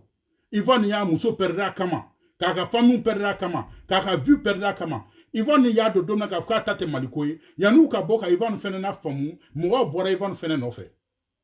k'a fa neni k'a ba neni k'a buruja ka taa ka so filmer ka n'a bila réseaux sociaux sanfɛ u bɛ diɲɛlatigɛ sɔn bɛɛ ta k'a da la mun ye tiɲɛ mun tɛ tiɲɛ k'a kɛ hali dulɔmina ye ne balimaw mais Ivan i ta kana bari la i ma Kabarali ya Kabarali nugulen don sanfɛ fo duguma i m'a ye ɲɛ b'u ka sarakaden dɔ la o don ko ni ne taara ka taa n ka minfɛnw min dɔrɔn ko ne bɛna n sigi tellement k'u choquera o yɛrɛ ye émission de sigi ne kan u bɛ mɔgɔw wele k'a ye na Baba ye vidéo kɛ an m'a faamu a ye na kuma bɛɛ bɛ ka ne bunte ko ne mana n ka minfɛnw min ne balima minnu bɛ ne dɔn o bɛ ne la content de ne ni mɔgɔ minnu jɔra o bɛ ne la content de ne balimaw ne tɛ hali Mali tɛ min hali café noir ne t'a min hali cigarette ne ma deli ka cigarette min kuma tɛ dulɔ ma mɔgɔ minnu bɛ ne dɔn u b'a dɔn hali u ye ne nɛgɛn oui i bɛ ka régime kɛ i tɛ ka fasa peut-être n'i donna cigarette min i bɛ fasa ne m'a min ne yɛrɛ b'a fɔ cigarette mina yɛrɛ ta ko kalama parce que i bɛ se ka taa fɛn san ou bien dulɔ mina fɛn min bɛ yen a b'i ka wari perdi a b'i ka temps perdi a bɛ mɔgɔw tigi la en même temps tuguni a bɛ tila k'i ka santé fɛnɛ détériorer tuguni bon ne fɛrɛ ne b'a fɔ n k'olu t'u kalama yɛrɛ mais o diɲɛ sɔn bɛɛ ta k'a dan na anw degilen don a la ne balimaw o fɛnɛ kɔfɛ a ɲɛ b'a la jelifili min bɔra ka na diɲɛlatigɛ kuma bɛ da Baba Kabarali yɛrɛ kan a ko ne ma ne tɛ hɔrɔn ye ne tɛ halala ye ne donna tan ne bɔra tan diɲɛlatigɛ kuma bɛɛ dannaw kan k'a sababu kɛ Baci ye ko ala ye Baci di wolo ko den min wolola k'i ka kan ka kɛ fɛn dɔ ye k'o tɛ sa bamuna na ne balimaw bɛɛ tiɲɛ mais o t'aw ka Baci y'aw bolo sa o tɛ arasa ye o jelifili kelen bɔra u ɲinana k'o ye kɛlɛ min kɛ Baci ye a ye Baba neni ka Baba dɔgɔya ka Baba buruja ka mɔgɔ wɛrɛ fɛn fɛn bɛ Baci nɔfɛ ale ni jelifili ni Mandela ka teriya donna bɔgɔ la nin ko kelen na mais jelifili bɔra don min na ka tiɲɛ dɔrɔn fo Baci ye hali n'a ye jelifili ka vidéo ye aw b'a dɔn k'a fɔ a kun sirannen don a bɛ ka tiɲɛ fɔ a bɛ yɛrɛ ne balimaw mais o ye mun k'o la o fɛnɛ fa n'o ba n'o balimaw bɛɛ taara ka da réseaux sociaux kan an ma bɔ o fɛnɛ na an nana yɛrɛ sɔrɔ u yɛrɛ ɲumana ko Bobo tonton Kabanɔgɔ ale ye diɲɛlatigɛ ko bɛɛ da ne kan ne kun y'o de fɔ ale ɲɛna n ko ne t'ale jaabi n ko fo n'a sera kuma la don min na n ka taa fɔlɔ ka taa kuma n ko n'a sera kuma la don min na o don ne bɛ sɔrɔ k'ale jaabi tonton Kabanɔgɔ kelen n'a bɔra don o don a bɛ Baci ka photo ta oui Rasbach a donna ta bɔra ta kuma caman Korotumu ka dangile bi a bɛ cogo di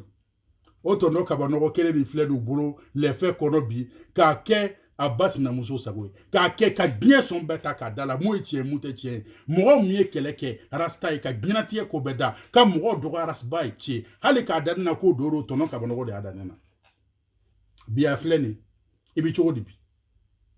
kabara le kunye nin bɛɛ fɔ ɲɛna n ko mun dara ne kan an ka taa dɔrɔba n'an taara min na se aw bɛɛ ka turu mina don kelen an bɔra tɔnɔ kabanogo ta la jo bala fɛnɛ c'est vrai ale ma vidéo caman kɛnɛ kan n y'a ka vidéo kelen une fois n y'a wele a ye n dɔgɔya depo kɛra n ma sɔn ka kuma mais a kɛra hɔrɔn ye parce que a ye vidéo kelen kɛ kan n y'a wele k'a fara a bɔ kɔrɔw bonja de b'i ne ni ɲɔgɔn cɛ ne t'a dɔn ye nin kɛ ne m'a faamu n t'i fɛ an ka se ɲɔgɔn ma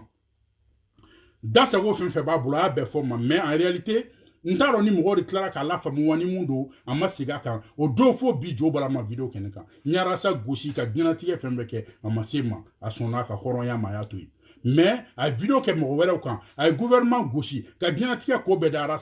arasa kama mɔgɔw kan bi barama taara ka coro jo bala barama talen no bi ka coro jo bala kunkolo la yala la diɲɛ ɲɛfɛ ko baramazo diɲɛlatigɛ gosili bɛɛ talen no ka da jo bala kan bi ko baramazo don nɛnini tɛ burujali tɛ ko dulɔmina don a bɛ tan a donna tan i bɔra i ba kɔ la ka bi dangaden don sarakaden don ko bɛɛ bɛ ka da o jo bala kelen kan bi ne balimaw bon fasojɔ kɛnɛ kan halalaya kɛnɛ kan mɔgɔ min bɛ diɲɛ kalama est-ce que n'i bɛ CDR kɔnɔ i yɛrɛ ma kan k'i sigi k'i miiri fitinin k'a fɔ bɔgɔ kabaral ta kɛra tan tɔnɔ kabanago kun bɛ ta o kɛra tan minnu kun bɛ États-Unis olu ta labanna nin ma jo bala ta labanna nin ma jelifili ta labanna nin ma mɔgɔ minnu kun bɛ Mali la olu ta labanna nin ma an wa yɛrɛ di mɔgɔ dɔw ma k'olu ka se ka kɛ fɛn ye u kɛlen ka k'u tɛra sa suti u taara k'u bɛ t'u ka wari minɛ ni hɔrɔnya ni halalaya bɛ cogo di fɔlɔ i t'i sigi ka jateminɛ kɛ parce que mɔgɔ fɛn fɛn arasa buruja mɔgɔ fɛn fɛn bɔra ka kɛlɛ kɛ CDR nɔfɛ n'u bɛɛ ye tiɲɛ fɔ don min na mɔgɔ kelen ma to yen sans exception il suffit seulement ka bɔ dɔrɔn k'a fɔ k'e ma sɔn i fa bɛ nɛni i ba bɛ nɛni i bɛ buruja il suffit seulement ka bɔ k'a fɔ dɔrɔn CDR mɔgɔw filila tɔnɔ kabanɔgɔ ye diɲɛ kuma bɛɛ fɔ tellement que lâche don a t'i fɛ ka don kɛlɛ la a mɛnna munumunu na Malika non arasa a ko na se ɲɔgɔn ma anw de hakilinata ye kelen a donna ta a laban na jumɛn na k'i nafigiden a laban na jumɛn na k'i tɛ se ko ka tiɲɛ fɔ a laban na jumɛn na k'i hypocrite a laban na mun na k'a sɔrɔ en réalité il voulait pas kɛlɛ ka don famille Malika ni arasa ni ɲɔgɔn cɛ il voulait pas kɛlɛ ka don famille Malika ni CDR ni ɲɔgɔn cɛ mais a laban na mun ma jɛkulu mun bɛ kɛ jɛkulu mun t'i sigi hali fitinin ka miiri o la jɛkulu mun ka tagabolo ye ko arasiba ti dɔrɔn jɛkulu mun ka tagabolo ye n t'a dɔn n bɛna n'a fɔ cogo min na CDR dɔrɔn ye hɔrɔnya t'a kɔnɔ danbe t'a kɔnɔ halalaya t'a kɔnɔ foyi t'a kɔnɔ u t'u sigi ka miiri k'a fɔ tiɲɛ na nin cɛ in ye arasa dɛmɛ nin cɛ in fa nana arasa nɔfɛ nin muso in ye arasa dɛmɛ nin muso in fa nana arasa nɔfɛ nin cɛ in ye anw dɛmɛ comment dirais-je a fa nana a ba nana anw nɔfɛ sisan maintenant yɛrɛ tɛna sigi jateminɛ ou bien ne n'an sigi ban CDR la ni nin ko banna don min na ou bien ni ne fɛnɛ ko ma sɔn arasa ka idéologie ma don min na ou bien ni ne ko n bɔra CDR la don min na u ye mun da kabara la kan u ye mun da karisa kan a fu tɛna da ne yɛrɛ kan i t'i jɔ ne kan yɛrɛ farati fɔlɔ mais hali sisan tɔgɔ ɲini kama partage kama vie kama n ɲɛ bɛ woloso den dɔw la nin comportement na mais n'a bɔra mun na an bɛ n'o ɲɛfɔ ɲɔgɔn ɲɛna ne balimaw kabara b'aw bila yan mɔgɔ fɛn fɛn tora lin na depuis daminɛ na ka na se fo bi la n b'aw bɛɛ lajɛlen fo ala k'an to ɲɔgɔn ye comme on a dit mɔgɔ minnu bɛ ka jɔrɔ ko ka na Itali sarakaden jaabi a ye t'aw mago la donso sɔgɔsɔgɔbatɔ a ma se k'o danga a y'o to yen o bɛ yɛrɛ min n'a ka fusil la o tɛna sogo sɔrɔ o tɛna a yɛrɛ sɔrɔ a ye tɛmɛ kuma wɛrɛ kan ne t'ale jaabi mɔgɔ minnu bɛ ka jɔrɔ la i bɛ ka ko la mɔgɔ minnu bɛ ka jɔrɔ gouvernement ko la aw kana jɔrɔ gouvernement de y'a ka choix kɛ bɛɛ lajɛlen b'a kalama RP mɔgɔw yɛrɛ bɔra ka ne dɔgɔya ka diɲɛlatigɛ kuma bɛɛ da ne kan ni n ko RP mɔgɔw a dɔw bien sûr bɛɛ lajɛlen tɛ parce que bi bɛɛ b'a dɔn n ye mun fɔ mɔgɔ fɛn fɛn i bɛ ka soutenir que ça soit les activistes que ça soit la société civile que ça soit son parti politique bɛɛ friselen don RPM mɔgɔ minnu bɛ ka ne dɔgɔya ni aw ye hɔrɔn ye ni aw ye halala ye depuis Mali histoire la fo kana se bi ma an ma deli k'a ye ko parti politique ye veto d'a ka président ye fɔlɔ depuis Mali histoire Mali dana kana se fo bima amma deli kaye ka foko parti politique et motion de censure da aga présent pour ka se ka ministre de la sauté aw ka comportement ibe ka flene o kololo de konobi aw ka comportement o de y'a to ibe ka obligé la ka jugu ta kanu la do gouvernement kono ibe ka obligé la ka mɔgɔ ta kula do gouvernement kono a ba do mɔgɔ mun ta fe wa mɔgɔ mun ta te maliku ta u yɛrɛ ko ye RPM ka comportement ay motion de censure mun kɛ ka pour ka se ka buwe la sauté a munu mu ka ne nani ne ka mɔgɔ baw be RPM kono nga bonya buye kosɛbɛ mbi nga akito baw ye nkan bɛ ni mɔgɔ munu ye ne nani nkan budu de ma ni hɔrɔnya do ni faso jɔ do ni tiɲɛ do hali bi Mali sɔrɔlasi joli sara aw bɔra ka notion de censure da Bube ɲɛ k'a fɔ ko Bube se ko la ko tant que ni Bube ma bɔ Mali ti avancer Bube bɔli ni bi cɛ ni premier ministre kura nana o ka bilan jumɛn Bube kɔfɛ an m'aw mankan mɛn dɛ i bɛ ka n'a jugu i bɛ ka filɛ n'a jugu de bolo ka yala ka sababuya kɛ a yɛrɛ ka n t'a dɔn n bɛna fɔ cogo min na n b'a kuma yɛrɛ bɔ n da kɔnɔ cogo k'a sababuya kɛ a yɛrɛ ka sira ye ne hakili la hali ni motion de censure ye veto da e ɲɛ k'e bloqué ne e tɛ siran i bɛ baara kɛ n'u ye mais en même temps mɔgɔ minnu y'i dɛmɛ halalaya kan mɔgɔ minnu sɔnna k'u u baw ka neni u ka buruja diɲɛnatigɛ ko bɛɛ ka sɔn ka da u kan i bɛ kɛ e kumakan olu to janfa kɔnɔ fo bi ulu jugu sago ulu jugu bi se ka bɔ bi k'u sabote ou bien ka juguya kuma ta k'a f'u ye fɛn min se k'u sigi malo kɛnɛ kan k'a sababuya kɛ dɔrɔn parce que k'u ye e président i bɛ ka soutenir bɛɛ lajɛlen ɲɛ b'a la kɔnɔdimi tɛ ɲɛko de don o de la n'aw bɔra aw ka hɔrɔnya ma se k'aw bila ka tiɲɛ fɔ mais aw ka hɔrɔnya aw ka halalaya o kuma kan ka aw bila ka anw attaquer parce que aw b'a dɔn tiɲɛ na anw de janfara aw b'a dɔn tiɲɛ na anw de taara ka taa voter président ye aw b'a dɔn tiɲɛ na anw de ye mɔgɔ bila ka voter président ye wa aw b'a dɔn k'a fɔ tiɲɛ na layidu fɛn fɛn talen na a si ma timɛ wa aw b'a dɔn bi tiɲɛ na k'a fɔ président yɛrɛ ka parti politique ye veto da ɲɛ donc a kɛlen ka baara gɛlɛya hɔrɔnya na aw ka kan ka se k'o dɔn sa halalaya la aw ka kan ka se k'o dɔn ni ye fɛn fɔ IBK ma RPM mɔgɔ dɔw bɛ na aw yɛrɛ ti IBK fɛ parce que n'aw bɛ IBK fɛ IBK filɛ kɔlɔlɔ min na bi aw ka problème de don n'a sɔrɔ n'a bɛ IBK fɛ jamana bɛ cogo min na bi ni ko ma se ka ɲɛnabɔ aw bɛna fɔ ala ka 2023 ɲuman yira an na a bɛna laban mun na an bɛɛ bɛ la ye hali bi Mali sɔrɔlasi joli de sara bi n'aw bɔra ka motion de censure bila n'aw ta kun ye faso ko ye sisan aw kun ka kan ka mun de kɛ aw ka action kun ka kan ka kɛ mun ye n'aw ta kun ye faso ko ye na aw ta kun ye ni bube kɛlɛ kun tɛ ni hasiriya kun tɛ ni ko wɛrɛ kun tɛ n'aw ta kun ye jamanajɔ ye bi aw ka kan ka sɔrɔ cogo di bi mais aw n'aw jɔ k'aw n'aw mais ne y'o de fɔ ne tɛ se cɛ si ma n'i ma se ne ma mais a kɛra cɛ o cɛ a kɛra muso o muso ye a ti kɛ ne de la ka taa kabara b'o fɔ n tɛ hali mɔgɔ si kɛrɛso la n'aw b'aw ka murubaliya la n ye mun fɔ n bɛ segin a kan RPM bɛɛ tɛ mais minnu ye n wele k'an dɔgɔya u b'a dɔn u b'u yɛrɛ dɔn yanni mɔgɔw ka taa aw manipuler k'u bɛna aw bila u ka na ba ye olu kana yanni aw ka wuli aw ka yɛrɛ dɔn baliya la aw ka n t'a dɔn min c'est pas bon a ka ɲi n tɛna don kuma na parce que n tɛ fɛ n ka dɔgɔyama sugu dɔ ka se mɔgɔ dɔw ma a ma ɲi mais n bɛ mun fɔ aw ye dɔrɔn ala ka tiɲɛ dɛmɛ hali sisan donc on a dit nous sommes ensemble. La lutte continue, nous sommes la GK, la force des arguments, la force intraitable et la force imbattable. Donc, un million bolo, tiens, faut ça ya. Ne tiens, digira, m'romna. Et il y a des madjala de yukuna. Et duru bashi, nduru nono. Ne mou sona tiema. Parce que job est jodeka. Ne mou sona tiema. Ini horoya, ini halalaya. Ne mou ngoke ma son tiema. Mouko de fiana, et duru nono, duru bashi. Et tu n'es ballonné, t'es ballon. Tu n'as pas besoin de moi pour vivre et moi je n'ai pas besoin de toi pour vivre. Donc, ami doit que nous ala ka jamana ta nyafe ala ka jamana basigi hali sisan comme j'ai toujours dit me kuma blani mu nya damne no fenaye ala ka se ka gouvernement ni oui baram damne ni ko ina comme ils ont été incapables banadona j'espère qu'ils seront à la hauteur pour faire face à cette situation. Amba fo amba wali nyumado pulvérisation mon kera bi dans les endroits stratégiques ou bien kunude ala ka se ka to continuer ala ka se ka dusu da kona ka se ka barake ngun nyinana amadi sangare na soutien billet kosobe ante kuma on veut pas aller sur tous les fronts. La guerre c'est une guerre la politique c'est une guerre stratégique. i bela jele aye bi anya ye conférence de presse kera mo baden parti baden yu ga soutien na si Amadi Sangare ma communicateur là donc parti munu yake pour le changement amba fo amba wala nyumando neti fo Musa Mara ma fora ko na joro mais kabara liya fo bela jele nyana mɔgɔ fɛn fɛn ti dugu CDR kɔfɛ pour venir k'a fɔ k'e bɛna jamana jɔ jugu sagoya la mɔgɔ fɛn fɛn ti dogo CDR kɔfɛ minnu ta tɛ tiɲɛ ye k'e bɛna jamana jɔ i b'anw jɔlen sɔrɔ yen dinayamɔgɔw m'o fɔ wa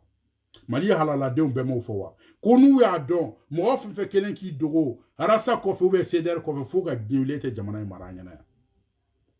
donc an bɛ rendez-vous di ɲɔgɔn ma n kun ka tila k'a fɔ cɛw don on tila k'a fɔ u bɛna Cabral kun affronter mais j'ai vu que depuis u bɔra dabarabaya la k'u bɛ Musa Mara soutenir fo bi an m'u ka fɛn ye sur notre candidat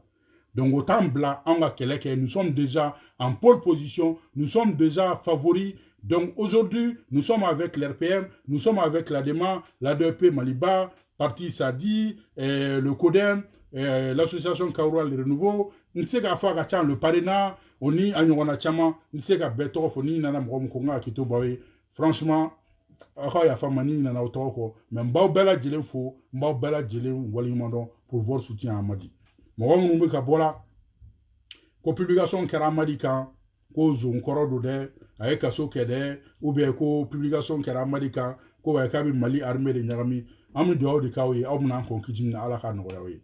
fin fait nous sommes déjà au courant, nous sommes déjà avertis et nous serons prêts, nous sommes déjà prêts à faire face à cette situation-là, ni à la Nicaragua. Donc, on a rendez-vous dimanche, le 19, ni à la Nicaragua, pour que Amadi Bisseka na assemblée qu'on retrouve. Comme nous, où est la doga, faut mumba la kaba. Depuis à la kanda, Moussa, et comme Moussa Mara, il y a qui y a depuis à la kanda. Il y a des candidats qui étaient deuxième tour là. Les partis politiques qui les partis politiques qui les manquent ni les communes qui m'attendent à Farika. En yaye pour une première fois. IRD est bora via nous togo car fort qu'on va couper Amadi soutenir. Parti politique donne ok. Malide autant yere nga muna IRD akea parce que Arasa Saraka D nous na djera. Il n'y a même pas 2 ans, 2018, ni 600 où il y a Gundomako Kenyonka, Arasa Bora Kuta Koukuje, Malidom Benyana, 600 ni 600 Arasa Baka Ginatia Kobeta Kada Nuntoka, Abeka Ginatia Kobeta Kada Yerdeka, Aya Nuntoka Pagila, Alere Bora, alors que Yeleman n'a rien fait à Nuntogo. Moussa Mara n'a rien fait à Nuntogo. Mais Arasa Kamadro, et regarde maintenant. Mais Dom n'a rien à Moussa Mara. De faire très très attention. Donc, on a fini qu'à fort, fanga kana djeye de composer avec tout le monde. Il m'a encore la main. Aujourd'hui, tu es en train de payer les frais. On n'a rien contre toi, hein, comme je dis, raison pour laquelle je n'ai même pas envie de t'attaquer. Parce que il y a 600, il y a 40, il y a des baons. Amu do droit qui est en conquête de 600, donc à la canne quoi. Mais avec quelle leçon malidem bela djelema. Ni ala ni kira soma ni mun bora la le 19 am soro kano to nya fo nyona donc balmaw ala kan to nyoya al 600 kanu ban nyon che ala kan to nyoye comme on a toujours dit il va faut makuate a fo chomna kala kana mo si ju ki sere wa Cabral jugu fo ti ka sere aw kla ka fo kone na o jera kone na o ta ka o ke sere aw ti se aw ni ne anga je ka waram fa nyon fe ko na ni la sere no kunlo Neti c'est mais au fin c'est donc à obla au Congo. Donc en Benyombo, tiens, faut ça ya.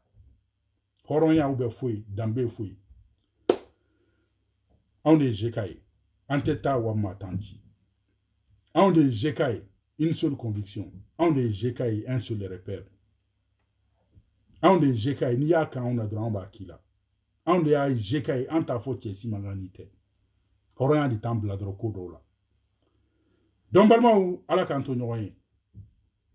ciao, ciao.